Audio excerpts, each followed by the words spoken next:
প্রিয় দর্শক, আসসালামু আলাইকুম। স্বাস্থ্য ও সুস্থতার কথা চ্যানেলে আপনাকে স্বাগত।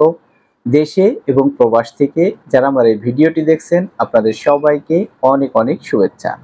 বরাবরের মতো আমি ডাক্তার মোহাম্মদ ইব্রাহিম খলিল আপনাদের সামনে উপস্থিত হয়েছি। আজকে যে বিষয়টি নিয়ে কথা বলবো সেটি হচ্ছে বিশেষ মুহূর্তে পুরুষের লিঙ্গ নিস্তেজ হয়ে যাওয়ার কারণ, প্রতিকার ও শতভাগ কার্যকরী চিকিৎসা সম্পর্কে। সাম্প্রতিক সময়ে বহু রোগী আমার চেম্বারে এসে ফোন করে কিংবা মেসেজের মাধ্যমে তাদের এ জাতীয় সমস্যার কথা জানাচ্ছে এবং এই সমস্যা থেকে কিভাবে মুক্তি পাওয়া যায় সেটি সম্পর্কেও তারা জানতে চাচ্ছে। আসলে পুরুষদের এটি এমন একটি সমস্যা যেটি দেখা দিলে একজন পুরুষ অনেক বেশি হতাশাগ্রস্ত হয়ে যায়। সে তার নিজের কোনো কাজে মনোনিবেশ করতে পারে না। এমনকি তার এ জাতীয় সমস্যার কারণে সে তার স্ত্রীর কাছেও নিজেকে সঠিকভাবে মেলে ধরতে পারে না। তাই এই বিষয়টি কিভাবে সমাধান করা যায় এটি নিয়ে সে খুব বেশি ব্যস্ত হয়ে পড়ে। আজকের এই ভিডিওতে সহবাসে হঠাৎ লিঙ্গ নিস্তেজ হয়ে যাওয়ার কারণ, প্রতিকার ও তার কার্যকরী চিকিৎসা নিয়ে আলোচনা করব। আশা করছি আপনি ভিডিওটি না টেনে সম্পূর্ণ ভিডিওটি মনোযোগ সহকারে দেখবেন। তাহলে এই জাতীয় সমস্যা কেন হয়, সেটা কিভাবে প্রতিরোধ করতে পারবেন, সেই সম্পর্কে আপনি সঠিক একটি ধারণা পেয়ে যাবেন। তো দর্শক, আপনি আমার চ্যানেলে নতুন হয়ে থাকলে এবং আমার চ্যানেলটি এখনো সাবস্ক্রাইব করে না থাকলে অবশ্যই নিয়মিত যৌন স্বাস্থ্য সহ স্বাস্থ্য বিষয়ক ভিডিও এবং চিকিৎসা পেতে আমার চ্যানেলটি সাবস্ক্রাইব করে রাখবেন। বহু রোগী আমার চেম্বারে এসে সহবাসে তাদের লিঙ্গ হঠাৎ নিস্তেজ হয়ে যাওয়ার সম্পর্কে জানাচ্ছেন। তারা বলছেন তাদের ভিতরে উত্তেজনা কাজ করছে কিন্তু লিঙ্গ নিস্তেজ হয়ে যাচ্ছে। তাদের লিঙ্গ উত্তেজিত হচ্ছে ঠিকই, কিন্তু অল্প সময়ের ভিতরেই সেটা নরম হয়ে যাচ্ছে। এই নরম হয়ে যাওয়াটা কখনো যোনিপথের ভিতরে প্রবেশ করানোর আগেই নরম হয়ে যাচ্ছে, আবার কখনো ভিতরে প্রবেশ করানোর অল্প সময়ের ভিতরেই নরম হয়ে যাচ্ছে। বিশেষ করে এই সমস্যাটি যারা সদ্য বিবাহিত পুরুষ রয়েছেন তাদের ক্ষেত্রে বেশি লক্ষ্য করা যাচ্ছে, কিংবা যারা দীর্ঘদিন পূর্বে বিয়ে করেছেন কিন্তু স্ত্রীদের থেকে বাহিরে থাকেন, অনেকদিন পর পর স্ত্রী সহবাস করে থাকেন, তাদের ক্ষেত্রেই এই সমস্যাটি দেখা যাচ্ছে। এবং যাদের মানসিকভাবে মনোবল দুর্বল, যারা মানসিক শক্তিতে দুর্বল, তাদের ক্ষেত্রেও এই সমস্যাটি লক্ষ্য করা যাচ্ছে। আরও বিভিন্ন কারণে কিন্তু একজন পুরুষের লিঙ্গ হঠাৎ করে নিস্তেজ হয়ে যেতে পারে। যেমন কেউ যদি মানসিকভাবে প্রস্তুত না থাকে, সেক্ষেত্রে তার এ জাতীয় সমস্যা হতে পারে। আবার মানসিকভাবে প্রস্তুত থাকলেও তার মানসিক অবস্থাটা কোন অবস্থায় আছে সেটার উপরেও কিন্তু এই বিষয়টি অনেকটা নির্ভর করে। অতিরিক্ত যৌন চাহিদা কিংবা যৌন চিন্তা ভাবনার কারণেও কিন্তু হঠাৎ লিঙ্গ নিস্তেজ হয়ে যাওয়ার মতো সমস্যা দেখা যেতে পারে। যদিও অনেকে ভেবে থাকেন কখন করবেন, কিভাবে করবেন, কত সময় ধরে করবেন, এই সমস্ত বিষয়গুলো নিয়ে যদি চিন্তা ভাবনা করা হয় তাহলে তার উপরে তার যৌন শক্তি বৃদ্ধি পায়। আসলে বিষয়টি কিন্তু তা নয়। অতিরিক্ত এই চিন্তা ভাবনার কারণে তার মানসিক একটা চাপ তৈরি হয়। এই চাপের কারণে সে তার মূল কাজের প্রতি সঠিকভাবে মনোনিবেশ করতে পারে না। ফলে সহবাসের সময় তার লিঙ্গ কিন্তু ঠিক মতো শক্ত হয় না। একজন মানুষ কিন্তু বিভিন্ন কারণে শারীরিক জটিলতায় কিংবা প্যানিসের উত্থানজনিত সমস্যায় আক্রান্ত হতে পারেন। যেমন কারো যদি দীর্ঘদিন যাবৎ ক্রনিক ডায়াবেটিসের সমস্যা থেকে থাকে, সেক্ষেত্রে এ জাতীয় সমস্যা দেখা দিতে পারে। কারো যদি দীর্ঘদিন যাবৎ অনিয়ন্ত্রিত উচ্চ রক্তচাপের সমস্যা দেখা দিয়ে থাকে, সেক্ষেত্রে তার এ জাতীয় সমস্যা দেখা দিতে পারে।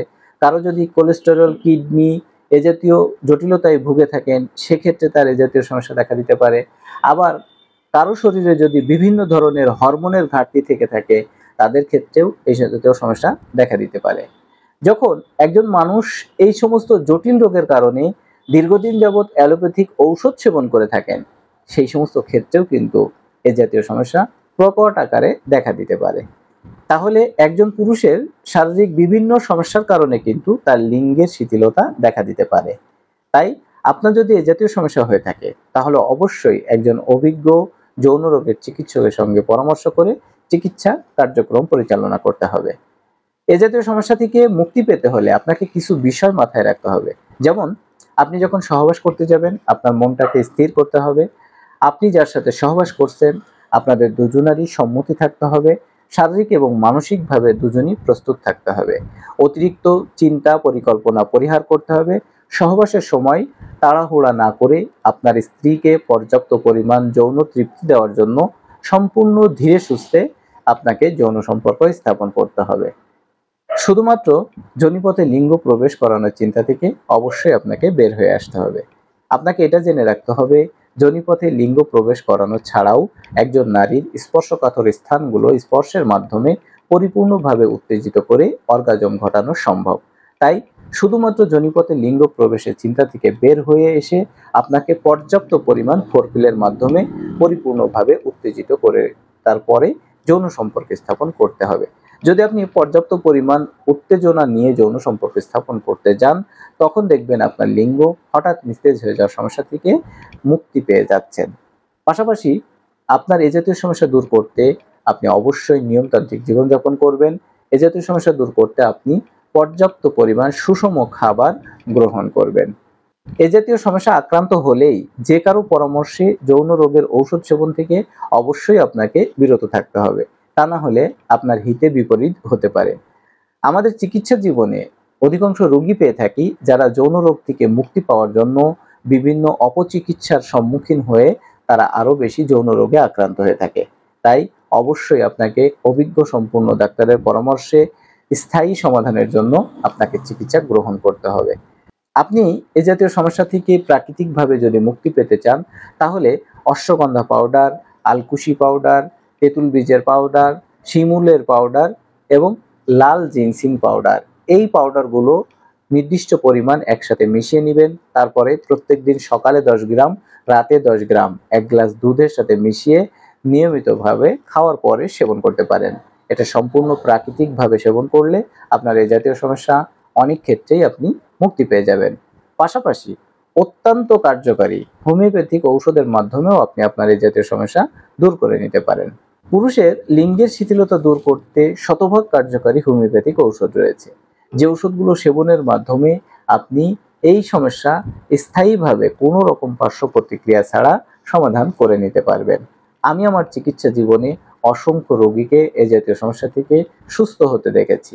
এ জাতীয় সমস্যা থেকে যদি আপনি স্থায়ী সমাধান পেতে চান, তাহলে অবশ্যই আপনাকে বিভিন্ন on time tablet, capsule, syrup থেকে দূরে থাকতে হবে।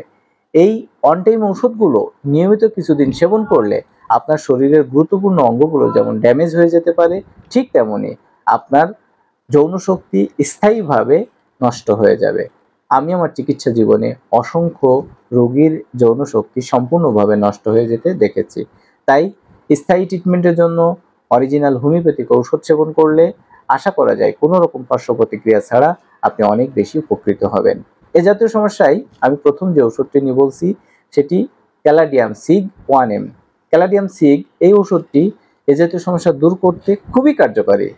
এই ওষুধটি নিম্ন শক্তি ছাড়া উচ্চ শক্তি অনেক বেশি কাজ করে থাকে। তাই ক্যালাডিয়াম সিগ 1M আপনি যত কম পরিমাণে পারেন অরিজিনাল জার্মানি কিনে নেবেন। তারপরে প্রতিদিন সকালে 5 ফোঁটা, রাতে 5 ফোঁটা, এভাবে 7 দিন পর্যন্ত সেবন করবেন। 7 দিন সেবন করার পরে 15 থেকে 20 দিন গ্যাপ দিয়ে অবস্থার উন্নতি হলে অবশ্যই ডাক্তারের পরামর্শ অনুযায়ী উচ্চ শক্তির ওষুধ সেবন করবেন। এ জাতীয় সমস্যা দূর করতে আমি একটি কম্বিনেশন ঔষধের পরামর্শ দিচ্ছি। এই কম্বিনেশন ওষুধটি প্রস্তুত করতে হলে আপনাকে 4টি মাদার টিংচার ওষুধ নিতে হবে। তার একটি হচ্ছে অশ্বগন্ধা মাদার টিংচার, দ্বিতীয়টি হচ্ছে অ্যাভেনা সেটাইভা মাদার টিংচার, তৃতীয়টি হচ্ছে অ্যাগনাস কাস্ট মাদার টিংচার, চতুর্থটি হচ্ছে ডামিয়ানা মাদার টিংচার। এই 4টি মাদার টিংচার আপনি 25 ml করে কিনে নেবেন। তারপরে একটা 100 ml খালি কাচের বোতলের ভিতরে 4টি ঔষধ একসাথে ঢেলে ভালোভাবে মিক্স করে নেবেন। উক্ত মিশ্রণ থেকে প্রত্যেকদিন সকালে 30 ফোঁটা, দুপুরে 30 ফোঁটা এবং রাতে 30 ফোঁটা আধা গ্লাস পানির সাথে মিশিয়ে খাওয়ার আধা ঘন্টা আগে কিংবা পরে সেবন করবেন। আর 2টি ট্রাইটোরেশন ট্যাবলেটের পরামর্শ দিচ্ছি। তার একটি হচ্ছে সেলিনিয়াম 3x, আরেকটি হচ্ছে টেস্টিস 3x। সেলিনিয়াম 3x এবং টেস্টিস 3x এই দুটি ঔষধও কিন্তু এই জাতীয় সমস্যায় খুবই জনপ্রিয়তার সাথে ব্যবহৃত হয়ে থাকে। আপনি দুটি 4টি ট্যাবলেট সকালে খাওয়ার পরে, দুটি 4টি ট্যাবলেট রাতে খাওয়ার পরে সেবন করুন। দর্শক, পুরুষের হঠাৎ লিঙ্গ নিস্তেজ হয়ে যাওয়ার সমস্যা দূর করতে স্থায়ীভাবে সমাধানের জন্য আমি 3টি ভাগে মাত্র 6টি ঔষধের কথা আলোচনা করেছি। যাদের এই জাতীয় সমস্যা আছে তারা আমার পরামর্শক্রমে আপনি এই ওষুধগুলো সেবন করতে থাকুন। আশা করা যায় আপনাকে কোনো রকম হতাশ না হয়ে অনেক বেশি উপকৃত হবে। তবে যদি আপনি অনেক জটিল রোগে আক্রান্ত হয়ে থাকেন, আপনার সমস্যাগুলো অনেক বেশি জটিল মনে হয়, তাহলে এই ওষুধগুলো নিজে নিজের সেবন না করে আপনি আমাকে ফোন করে বিস্তারিত সমস্যা আলোচনা করে আপনার চিকিৎসা কার্যক্রম পরিচালনা করুন। আমি একজন যৌন রোগের চিকিৎসক হিসেবে আপনার এই জাতীয় সমস্যার ক্ষেত্রে অরিজিনাল ওষুধের মাধ্যমে চিকিৎসা দিয়ে সহায়তা করব। আজকের ভিডিওটি কেমন লাগলো সেটি অবশ্যই কমেন্টসের মাধ্যমে জানাবেন। আজকের ভিডিও সম্পর্কে কিংবা আপনার অন্য কোনো যৌন সংক্রান্ত বিষয়ে যদি কোনো প্রশ্ন কিংবা মতামত থাকে সেটা অবশ্যই কমেন্টসের মাধ্যমে জানাবেন। নতুন কোনো ভিডিওতে নতুন কোনো বিষয় নিয়ে আবার আপনার সঙ্গে দেখা হবে সেই প্রত্যাশা ব্যক্ত করে আজকের আলোচনা এ পর্যন্তই শেষ করছি। সে পর্যন্ত আপনি সুস্থ থাকুন, ভালো থাকুন, নিরাপদে থাকুন। আল্লাহ হাফেজ।